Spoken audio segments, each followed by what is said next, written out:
Uydu'da baktığımızda toplama kampının binaları, işte gözetim kuleleri, her şey çok net bir şekilde gözüküyor. Burada çok sayıda tutsak var.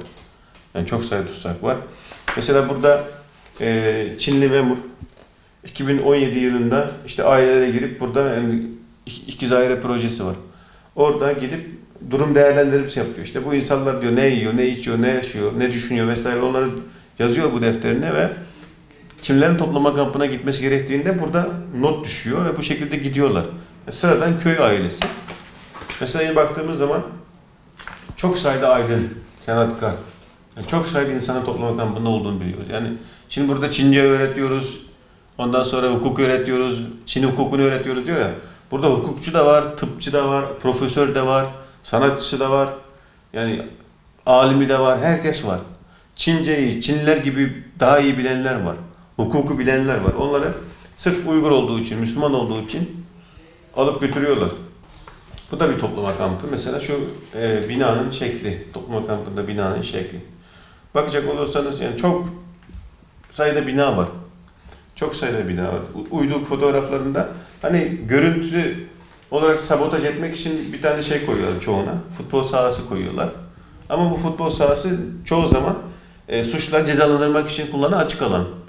Futbol sahasını koyuyorlar, yani uydudan baktığın zaman belli olmasın diye yapıyorlar. Bunda bütün toplama kamplarının neredeyse hepsinde futbol sahası var.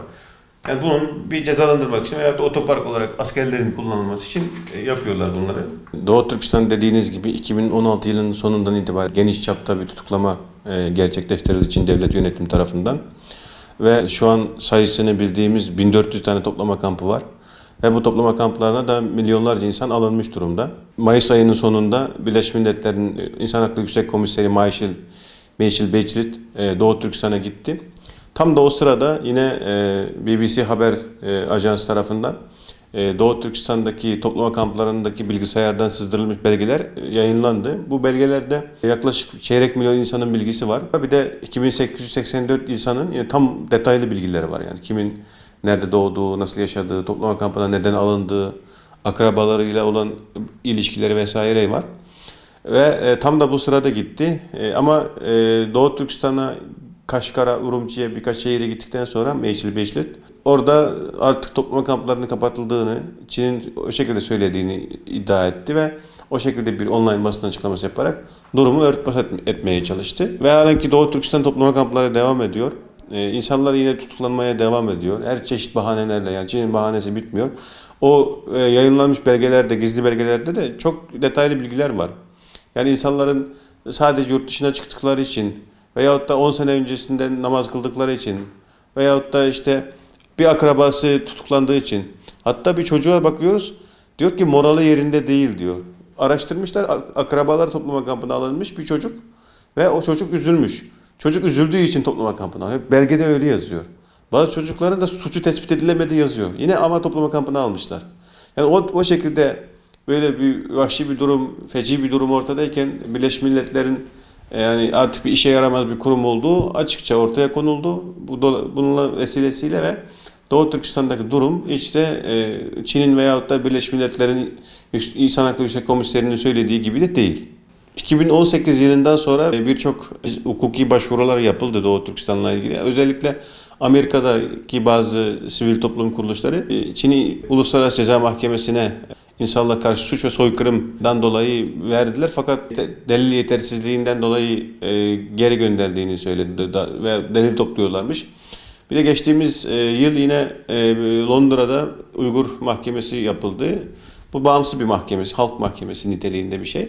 Orada da yine bağımsız avukatların, hukukçuların bir araya gelerek Doğu Türkistan'daki bu suçun tam olarak bir soykırım olduğuna dair kanaat getirildi ve yaklaşık şu an 7 ülkenin parlamentosu Doğu Türkistan toplama kampında kalan insanları dinleyerek durum değerlendirmesi yaptı ve gerçekten de soykırım olduğuna karar verdi. Bu ülkelerin diğer şeylerinde bazı çalışmalar yürütülüyor. Yine Türkiye'de Türk mahkemesine Çinli yetkililerin suç cezalandırması ile ilgili insan hakları konusundaki problemlerden dolayı mahkemeye başvurular var. Türkiye'deki başka diasporadaki başka diğer sivil toplum kuruluşları da çalışmalar yürütüyor. Özellikle Birleşmiş Milletler'e üye olan herhangi bir ülkenin Çin'i Uluslararası Adalet Divanı'na şikayet etmesine yönelik çalışmalar yürütüyorlar. Dolayısıyla bunun gibi hukuki çalışmalar Doğu Türkistan'da yürütülmekte olan bu soykırımın durdurulması için bir hukuki yoldur ayrıca. Onun için bu yolu da sonuna kadar denemeliyiz. Rohingya'daki soykırımda İslam İşbirliği Teşkilatı bir ülkeyi vekil tayin ederek Myanmar'ı yargılamıştı mesela. Onun gibi biz de aynı şekilde herhangi bir ülkenin özellikle İslam İşbirliği Teşkilatı'na, Türk Devletler Birliği'ne üye olan ülkelere ve Türkiye Cumhuriyeti Devletimize işte bu yönde Çin'in Uluslararası Adalet Divanı'nda yargılanmasıyla ilişkin adım atmasını istiyoruz ve bu şekilde de çalışmalarımızı yürütüyoruz.